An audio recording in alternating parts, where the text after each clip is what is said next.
Well, thank you very much. Good morning, afternoon, everybody. It's a real pleasure to be here. When Mario and Phil mentioned first that they were putting on this conference, they just said it was going to be a nice, small affair, and I'm not sure if that's Swiss understatement or Irish blarney, but somewhere that got lost, and 850 people are here, so it's very good to be here representing Manchester City. One of the unique things about working in a football club is everybody here who chooses to knows about my mistakes, our mistakes. You know when we get decisions right and when we get them wrong. And many of you guys, you can have failures and things that go well, and you don't really know when our stuff goes right because you just don't hear about it and the player just reappears on the pitch.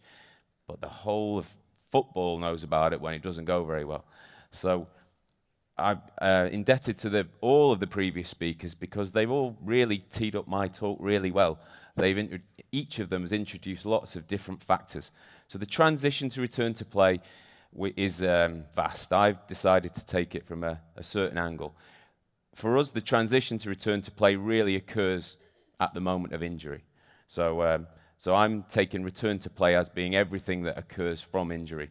Because really for us, RTP really means return to perform, because just being back on the pitch isn't enough for Sergio Aguero and David Silva and these players. They have to come back, perform, and achieve our objectives. So I've been at Manchester City for 16 years.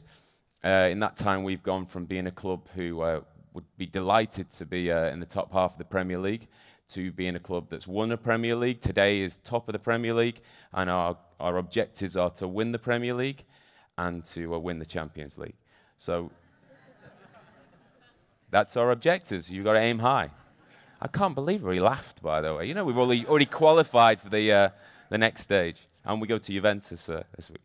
So return to play has changed dramatically in that time as well. When I joined the club, there was a part-time doctor who was just delighted to get a table in the chairman's lounge at match days and occasionally came to the dressing room. And there was a very well-qualified masseur who you know, had a really good experience of football, and he would make a judgment call on whether the player was you know, ready to go back. So in 16 years, we have a £200 million training ground that we just moved into. We have a human performance team, you know, which just eclipses anything we had. But a lot of the factors are still exactly the same as they were. Well, all the factors pretty much are the same as they were 16 years ago. So in my talk today, I'm going to cover managing the transition to return to play at Manchester City. It's how we choose to do it. It's how we address the problems that we've had, and it's how we find solutions. It doesn't always work, as I've said, and you're aware of times when it hasn't, some of you, but it's what our best day is. It's what it is. It's what we aspire to, and it's our philosophy. So I'm going to talk about preparing for injury and the return to play plan, and also, as Nikki discussed, kind of the effect on decision making, is how we make good decisions in return to play and how we protect those decisions. Okay, transition from the performance plan to the return to play plan occurs in a moment. We can't predict when it will happen, we can't predict who it will happen to, and we can't predict what part of their body might be involved in that. So we have to really prepare everyone all the time to be ready for all the major injuries. And that is a substantial challenge. But it's a challenge that we take on because it helps us to get to our objective of winning those two competitions. One of my heroes is Bill Walsh. He was the coach of San Francisco 49ers. I hope Tim Tyler is very aware of who he is. This is really the philosophy of our department, and it's encapsulated in this speech that he used to give this speech at the end of every pre-season training camp. He used to get all of his players together, and he would deliver this. He wasn't talking to his superstar quarterback Joe Montana or his Hall of Famers Jerry Rice and Roger Craig. The people he was talking to were what he defined as the bottom 20% of his squad, which is a little unfair. It's the occasional players. It's the guys that come in when the superstar's injured. It's the third-ranked player or the fourth-ranked player. And he would say to them, every single one of you guys will have at least one chance to win a game for us. I ask you to prepare for that opportunity with the attitude that it's a certainty, not a possibility. Prepare and be ready when your time comes, because it will come. Can you do that for me? And as he was talking about performance and winning, we've taken on this philosophy for injury. Injury is inevitable. It will happen to probably every member of our squad at some point in the year, whether it be a 1-week hamstring, whether it be a calf. You're going to have to deal with it and get over it to get back playing. So what I'm going to really talk about is being prepared for injury and prepared for return to play. And I'm delighted to reference back to the psychological impact and the physical, because really they are intertwined and as important as each other. So this is a very, very simple slide, but it again demonstrates our philosophy. We want players to feel and create an atmosphere where players feel that they just move from one area into another of a continuous plan. That while you're in return to play, you're still working on performance, you're still working on injury prevention. Sometimes when we're rehabbing ankle sprains, players will achieve new maximum top speeds fairly early on, because having a nice stiff ankle when you're accelerating, actually something you can do fairly early, we find in rehab. And so that's working on performance. And another aspect, injury prevention. Well, injury prevention is a big goal of ours. We're trying to have as many players available as much as possible. But what happens when that doesn't work? What happens when you get an injury? So we really talk a lot more as well now about injury preparation. What are you going to do when you get injured? Are you ready? Have you got good baselines that we can trust? So, you can see it. So this is our squad. The challenges with this squad are numerous. We have international players from 11 different countries. So like return to play means different things all over the world. Our squad are an embodiment of that. It means a different thing to each of them. Spanish and French are the most common language, followed by English in our club. So that clearly creates issues that we have to manage. That's our challenge. And 50% of these players pretty much have arrived in the last 2 years. So 50% of them are still relatively new to our system, new to us, don't know me, have had relationships with other members of staff and physios and trust them and have built up a kind of support groups. So coming into England, to Manchester City, I have to somehow get them to believe that I'm their go-to guy. I'm the guy to trust. Okay, and then, so we got a bunch of different superstars here, which anybody who follows football might be able to pick out. And then we got this guy. Does anybody in here know who this is? No, you're gonna. This is Kelechi Iheanacho. His mum calls him Kenneth, and we call him Kenny. He is an 18-year-old from Nigeria who's come through our academy. Work with Dave Williams over here, my colleague. He has never played 1 minute of Premier League football. And we've got to make sure he's ready in case something happens to our superstars. Okay, so first thing with any plan with return to play, the most important thing is compliance. You can have the best plan in the world, and if your players or patients don't want to do it, well, it doesn't really mean anything, because they'll be off somewhere else getting treated by somebody else. And our players have the financial capacity to do that and choose that. So what does compliance mean? Psychology, compliance really means workable behaviors. So workable behaviors are those which help you move towards your goal, your objective. Unworkable behaviors are things that take you away from your objective, things like fear and anxiety. And so we need to maximize our workable behaviors. How do we do this? Well, self-determination theory, which is a theory within psychology, describes 3 human needs. These are described by Ryan and Deci. They identified relatedness, competence, and autonomy as being key human aspects in motivation, and motivation towards workable behaviors. Podlog et al., they have taken this and used this, looking at it after injury, in recovery and in return to play. Well, we look at it beforehand. we didn't base our structure around this, but in conversations recently with our psychologist, he identified that the structure that we do have actually fits very well with this theory. So I'm going to describe what we do in these terms. So relatedness. Relatedness is that sense that we're connected, that sense that somebody cares about us. When you arrive at Manchester City, you've come from being the best player wherever you were to being a member of our squad. You might be a substitute. You might not get on the pitch. So there's lots of challenges to relatedness when you arrive. Also, I don't know, again, those who follow different football teams, maybe you've heard of stories of coaches who won't look at players when they're injured. You know, they'll ignore them until they're fit again, until they're useful to them. Well, that's got to affect somebody's sense of relatedness and their human need. So what we do at Manchester City is, pre-injury, we put a team around every player. So we even do this for Kenny, who's never played 1 minute of Premier League football. We put a team within the team around him and make sure that he's developing relationships with those people. This is the structure as well for our injury prevention. So they're coming up with plans and discussing it, and basically he has this connection, and we make sure this happens. We don't, in the past, we've made mistakes where we've hoped it would happen, we've assumed it would happen.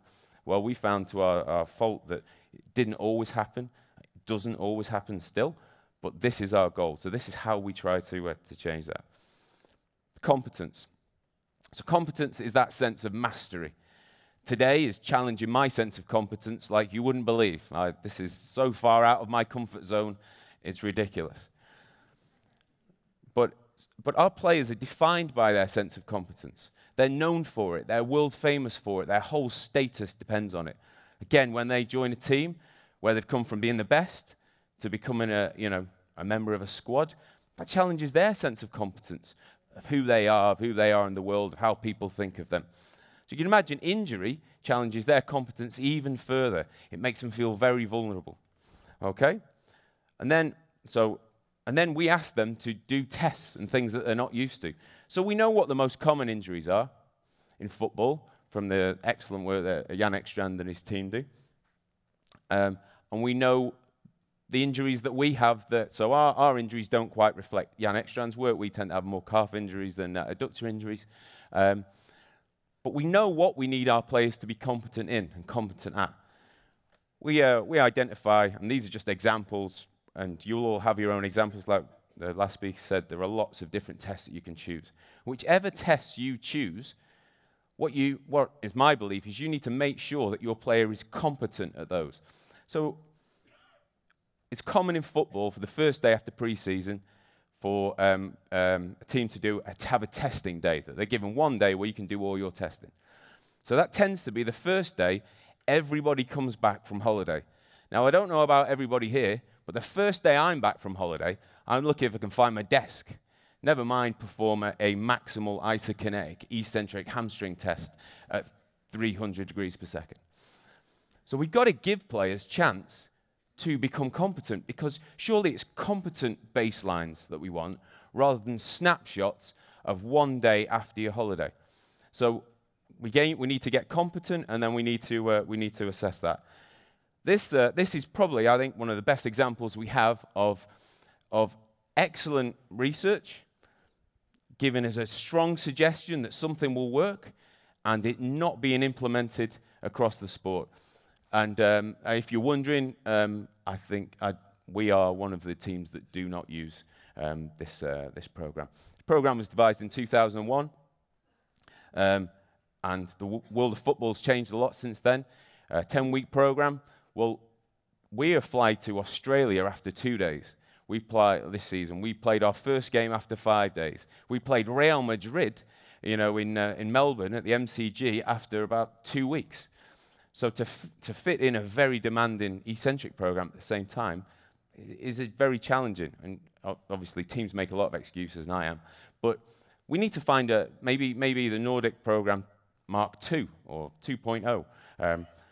So if we could play the video. So it's my belief that every single person in this room can do a Nordic. It's my feeling that this is the point that we should start from this, because this is competence. This is Barry. He's one of our sports scientists. And I think that if if everybody started from a point of competence, of being able to do it perfectly. Can you play it again, please? I don't know if everybody will have an opinion of whether he does it perfectly or not, but it's pretty good. But he's getting all the way down there. So to start with, maybe the measure that we need to be taking on the new Nord board, which has made Nordics incredibly sexy again, isn't how much peak torque he gets as he's going down, but how much help he needs to do it perfectly, or nearly perfectly, competently. And I'm telling every single person in this room that you would be able to do this exercise perfectly today using a Kaiser and a little bit of assistance. If you could play the next video. And just to prove this, we got our head of EDS, sports science, to do it. Grant is 50-something and hates Nordics and hasn't done one ever. And that's not bad, I would say. Maybe not perfect, hip hinging a little bit, but that's pretty darn good. I'm aware that I'm way behind time, so I'm going to crack on. Right, competence then with feedback. So what we do pre-injury is we tend to take numbers, and we don't give them to the players because we don't really trust them to deal with them very well, and we give them lots of qualitative information. They're excellent at dealing qualitative information. Hips here, move your head, don't let your knee turn in. And then when they go into injury, exit criteria are almost exclusively numbers because they are objective markers, and players don't know what to do with that. One quote from a player is, "This is so important when I'm injured. Why do I never hear about it when I'm fit?" And he was totally right. So we try to get much more consistent between injury and exit criteria so that players actually care, actually understand what those numbers mean. Autonomy is that sense that you have some control over your destiny, that you can decide where you're going. So what we do is as the group around the player, we construct a single individualized program. We have our arguments and all our discussions away from the player, and we bring that one program to the player, and we say to them, what do you think? We do it with Kenny. Kenny's 18. Kenny has absolutely no idea what to say, but we still ask him because it's important, because it gives it a great sense that he controls where he's going. We give them options. So if you hate doing Nordics because you had a hamstring tear before and the physio didn't manage them very well, we aren't going to make you do it. We might use isokinetic dynamometer. We might take you away from that objective and just go towards the Pilates reformer. We're going to get you doing something back on your journey, back to where we want you to go. And then a little bit on the decision-making, I promise. So the return to play plan that we construct, really the action part is very, very little. The plan and the preparation of the player for that injury take up the vast majority of our planning and our time. Because really, as soon as the injury occurs, we need to be ready. We use exit criteria, and exit criteria is our defense against each other and ourselves. It's protecting the manager, it's protecting the player, and it's protecting us from sometimes our own ego, from the pressures of the game, from the pressures of the press, and sometimes we have to even be, the very beginning is sometimes the most vulnerable part. We've had players who come off the pitch, and as they're coming off the pitch, an individual who is associated with them is already phoning a surgeon, arranging an appointment. So to make sure that we are in control of that process, we need to be organized, we need to be ready, and we need to have tested all of these levels and be confident that when we say to the manager, he's right, he is. This is a perfect rehab.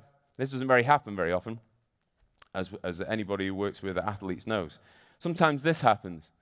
So we get them through, return to running, return to training, and then out of nowhere they break down or they get another injury or something.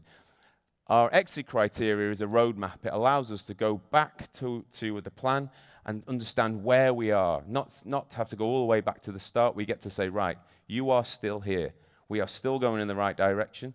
We're back on it. If you notice, the functional progressions against loading, we don't use time in any of our plans because time just adds pressure. Time sets a deadline which you have to be ready by, which can definitely lead to bad decisions being made. So basically, it's about being ready for this moment, having your plan ready for when the moment occurs, because as we said, we don't know when it's going to be. Kenny was ready. Kenny was ready when his moment came, when his time came. The title have changed, obviously. I don't know if anybody noticed. Hugh managing the transition to return to play. £200 million training ground doesn't matter. It's about dealing with humans, getting them ready, making good decisions. So I pose this question as my take-home message to anybody who deals with players and athletes. Are you and your players ready for injury? Do you have a plan to maximize their motivation and compliance before the injury? Have you considered the key factors required for all the different stages of return to play? And do you have a roadmap? And that is the end of my talk. I apologize for time.